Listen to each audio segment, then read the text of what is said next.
Hello super hero lovers, আজ আমি আপনাদের জন্য নিয়ে হাজির হয়েছি দ্য বয়েজ সিজন 4 এর এপিসোড 1 এর এক্সপ্লেন নিয়ে। যদি আপনারা সিজন 1, 2 ও 3 এর কাহিনী জানতে চান তাহলে সংক্ষেপে আমি একটা রিক্যাপ ভিডিও এনে সেই কাহিনী আপনাদের জানিয়ে দেবো, কারণ এখন পুরো 3টে সিজন শেষ করতে অনেক সময় লেগে যাবে। ওকে, তাহলে আর কথা না বাড়িয়ে চলুন শুরু করা যাক আজকের এই নতুন ভিডিওটি।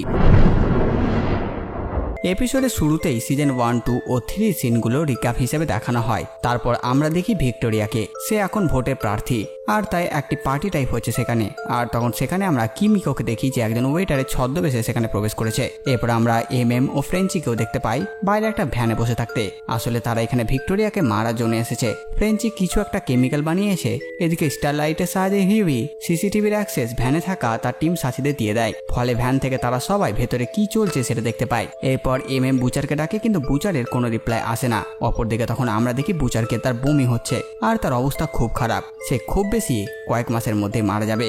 এবার কেন সে মরতে চলেছে এটা তো যারা সিজন 3 দেখেছি তাদের তো জানা আছে, তবু আমি একবার মনে করিয়ে দিই। বুচার সুপদের সাথে লড়াই করার জন্য টেম্পোরাল ভি নিচ্ছিল লাগাতার, আর তার সাইড ইফেক্টের জন্য আজ বুচারের এই অবস্থা। এদিকে বুচারের ব্রেনও ভালোভাবে ড্যামেজ হয়েছে আর তার মনে হচ্ছে কেউ তার সাথে আছে আর সে কারোর সাথে কথা বলছে। ততক্ষণে সেখানে ফ্রেঞ্চি ও কিমিকো এসে উপস্থিত হয় আর তারপর তারা তিনজন এগিয়ে যায় তাদের মিশনে। গেটে সিআই এর দুজন অফিসার তাদের অপেক্ষায় করছিল আর তাদের আসতেই তারা সবাই ভেতরে প্রবেশ করে, কিন্তু লিফটে বুচারকে তারা আসতে দেয় না, কারণ এমএম নিষেধ করে দিয়েছে। কারণ আমরা সবাই জানি বুচার হচ্ছে শর্ট টেম্পার পাবলিক, যে ভেতরে গেলে প্রবলেম হতে পারে, আর তাই তাকে বাইরে থাকতে বলা হয়। এরপর আমরা হোমল্যান্ডারকে দেখি, আর সেখানে হোমল্যান্ডার নোটিস করে তার পাকা চুল ঝরছে, যার মানে সে বুড়ো হচ্ছে।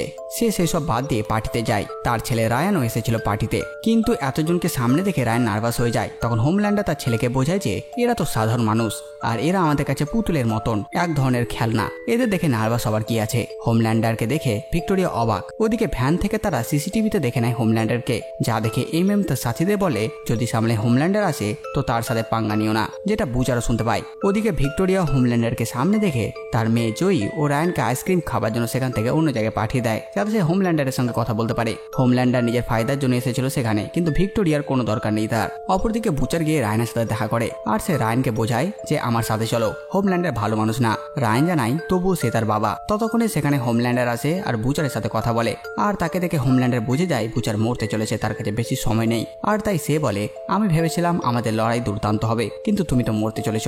বুচার বলে তার আগে আমি তোকেও সাথে করে নিয়ে যাব।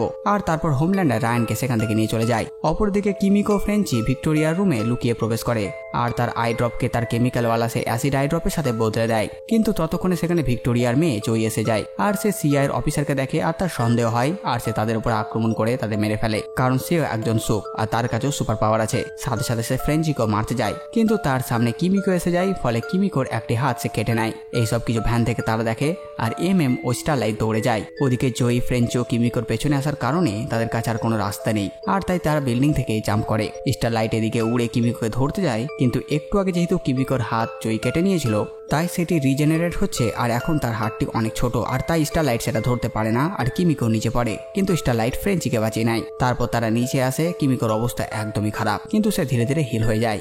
এদিকে ততক্ষণে ভ্যানের বাইরে ভিক্টোরিয়া এসে উপস্থিত হয়। ভ্যানের ভেতরে হিউই ছিল আর সে তাকে দেখে ভয় পায়। তার সাথে কথা বলতে বলতে হিউই তার হাতে থাকে অ্যাসিডের বোতল ভিক্টোরিয়ার দিকে ছুড়ে দেয়, কিন্তু এতে তার কিছুই হয় না। সে রেগে যায় কারণ তার কাপড় নষ্ট হয়ে গেছে। হঠাৎ বুচার এসে ভিক্টোরিয়ার মাথায় গুলি করে, কিন্তু তাতেও তার কিছু হয় না। হিউই ভাবে তাহলে এবার ভিক্টোরিয়া তাদের মাথা ফাটিয়ে তাদের মেরে ফেলবে, কিন্তু ভিক্টোরিয়া তাদের কিছু না করে সেখান থেকে চলে যায়। পরদিন আমরা দেখি এমএম সিআই এর জন্য কাজ করছে, তার সাথে বুচারও এসেছে, কিন্তু ম্যালোরি মিটিং এ একমাত্র এমএম কে ডাকে আর বুচারকে বাইরে অপেক্ষা করতে বলে। তারা এমএম এর উপর রেগে আছে, কারণ আগের রাতের মিশন ফেল হয়েছে, ফলে দুইজন অফিসার মারা গেছে।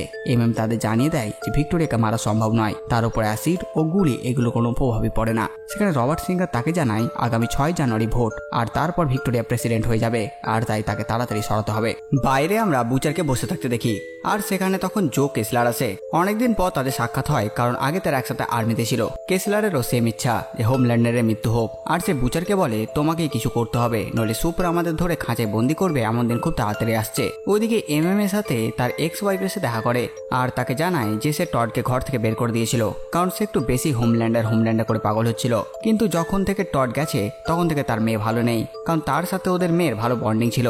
আর যেহেতু টড তাকে বাবা হিসেবে বেশি সময় দিত, আর তাই এখন তার মেয়ের অবস্থা এমন। আর তাই সে চায় এমএম তাদের জন্য টডকে খুঁজে বের করুক। প্রথম দিকে এমএম রাজি না হলেও শেষ পর্যন্ত তাদের মেয়ের জন্য সে রাজি হয়ে যায়। অপরদিকে হোমল্যান্ডারকে দেখি সে ঘুম থেকে ওঠে, তারা শান্তিতে ঘুম হচ্ছে না। এরপর আমরা দেখি অ্যাশলিকে, আর তারা মিটিং করছে। সেখানে হোমল্যান্ডার, ডিপ, এ ট্রেন বসে আছে, আর তখন ব্ল্যাক নয়ারও সেখানে আসে। কিন্তু আমরা তো সবাই জানি এ ব্ল্যাক নয়ার আসল না, কারণ আসলটাকে হোমল্যান্ডার যেহেতু মেরে দিয়েছিল, আর তাই একজনকে ব্ল্যাক নয়ারের কস্টিউম পরিয়ে রেখে দিয়েছে। আর যেহেতু ব্ল্যাক নয়ার কথা বলতো না, তাই এ চুপ থাকলে কেউ বুঝতেও পারবে না যে আসল কি নকল। তারপর অ্যাশলি তাদেরকে সুপার সেভেনে জয়েন করার জন্য কিছু নতুন ক্যান্ডিডেটদের দেখায়। সেখানে অনেককে দেখানো হয়, সাথে সাথে সিস্টার সেজ নামক এক মেয়েকেও দেখায়, যে কিনা পৃথিবীর সব থেকে স্মার্টেস্ট পার্সন। কিন্তু এখানে সবাই ভয়ে ভয়ে হোমল্যান্ডের ইশারায় নাচে। হোমল্যান্ডার যেটা ভালো বলে সেটা এরাও ভালো বলে, আর এটাই হোমল্যান্ডারকে রাগিয়ে দেয়। আর সে বলে তোমরা তো সব তোতা পাখি হয়ে গেছো। কিন্তু যখন ডিপ ভালো হওয়ার জন্য বলে হোমল্যান্ডারকে যে না স্যার, আপনার কথাগুলো সত্যি গ্রহণযোগ্য, যা শুনে হোমল্যান্ডার আরো রেগে যায়। আর তখন সে ডিপকে বলে যাও এই ট্রেনেরটা মুখে নাও। এর ট্রেনও ভয়ে ভয়ে দাঁড়িয়ে যায়। বাকিটা আপনারা বুঝে গেছেন। শেষ মুহূর্তে হোমল্যান্ডার তাদের থামতে বলে, আর তারপর সে বলে এটাই আমি বলছি, তোমরা ভয়ে থাকো, যা বলবো ভয়ে ভয়ে করছো, নিজের কোনো পার্সোনাল ওপিনিয়ন নেই তোমাদের। আর তারপর হোমল্যান্ডার সেখান থেকে চলে যায়। অপরদিকে আমরা বয়েজের সমস্ত মেম্বারদের দেখি। আর তখন হিউইকে তার বাবা ফোন করে, কিন্তু সে তার ফোন রিসিভ না করে কেটে দেয়। এরপর আমরা ভটের সেই ভিডিও সব দেখি, যেটা এখন ধ্বংস হয়ে গেছে। আর এই জায়গাটা আমরা জেনভি সিরিজেও দেখেছিলাম। তারপর আমরা দেখি সেখানে ভিক্টোরিয়াও এসেছে, কারণ বুচার তাকে ডেকেছে।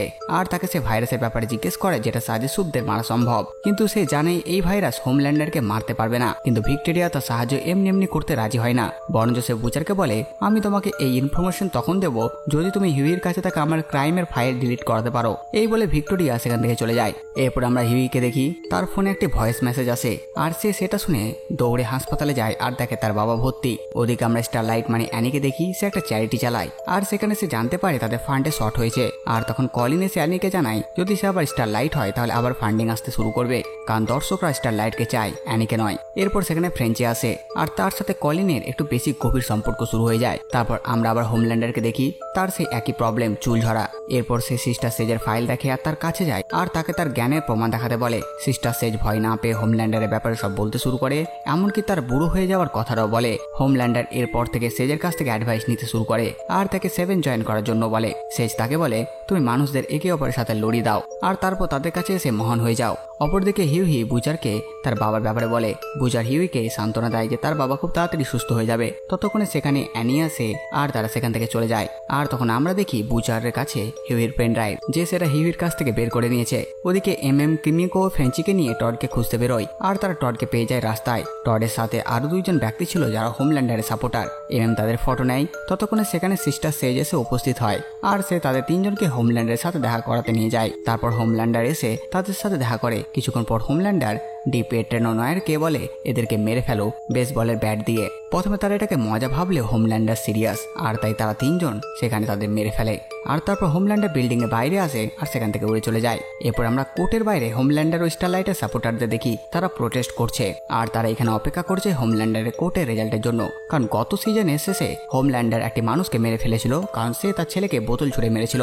কিছুক্ষণ পর রেজাল্ট আসে যে হোমল্যান্ডার নির্দোষ, যা শুনে হোমল্যান্ডারের সাপোর্টাররা খুশি হয়ে যায়। এদিকে সিস্টার সেজ স্টারলাইটের ফ্যানদের সাইডেই ছিল, আর সে সেখান থেকে হোমল্যান্ডারের ফ্যানদের উপর কফি ছুড়ে দেয়। ফলে 2 দলের মধ্যে মারপিট শুরু হয়ে যায়। ঠিক সেই সময় সে 3 জনের লাশকে এর ট্রেন সে দাঙ্গার মধ্যে এনে ফেলে দেয়। ততক্ষণে সেখানে স্টারলাইট ও হোমল্যান্ডার এসে পড়ে, আর তারপর তাদের সবার নজর যায় সে 3 জনের দিকে, যেখানে টড ও তার 2 বন্ধু মরে পড়ে আছে। এমএমও সেটা দেখে। খবরে এমন বলা হয় স্টারলাইটের সাপোর্টাররা দাঙ্গা শুরু করে দেয়, ফলে 3 জনের মৃত্যু হয়। অপরদিকে হিউই তার বাবার কাছে বসে আছে হাসপাতালে, আর তখন সেখানে তার মা এসে উপস্থিত হয়। ওদিকে বুচারের অবস্থা খারাপ, সে তার স্ত্রীকে দেখতে পাচ্ছে। তার মধ্যে সে তার স্ত্রীর আওয়াজ শুনতে পাচ্ছে। তার স্ত্রী বলছে তুমি হিউইকে ধোকা কেন দিচ্ছ? তারপর বুচার ভিক্টোরিয়াকে মেল করে দেয় এগুলো হচ্ছে হিউইর ফাইল এটা বলে, কিন্তু সেখানে কোনো ফাইল ছিল না। সে ভিক্টোরিয়া ডিল রিজেক্ট করে, আর এখানেই এই এপিসোডটি শেষ হয়ে যায়। তো বাস বন্ধুরা, এই ভিডিওটা এতটুকুই। আপনারা কমেন্ট করে জানান ভিডিও আপনাদের কেমন লাগলো। সাথে সাথে আমার এই কাজটা আপনাদের ভালো লাগে ভিডিওটি লাইক চ্যানেল সাবস্ক্রাইব করে দেবেন। তো আমি আসতে পারি নতুন ভিডিও নিয়ে। আমি প্রিন্স সালমান, আর আপনারা দেখছিলেন বাংলা মুভিজ।